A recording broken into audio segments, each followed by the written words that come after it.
วัสดีครับ KR Forza เช้านี้นะครับวันนี้มาดูคนเล่นบ้างนะครับ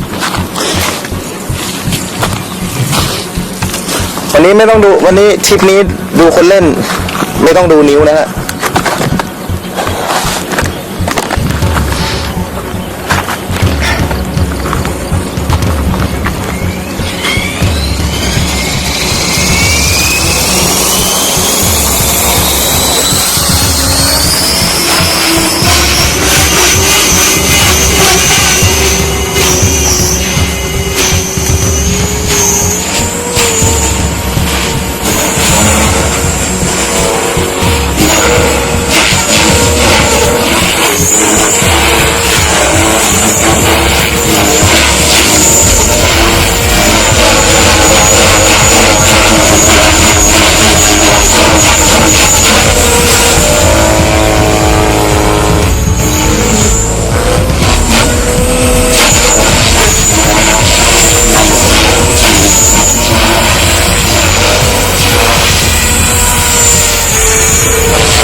อย่าลอกเลียนแบบนะครับ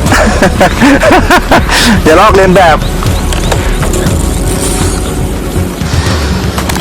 นะครับก็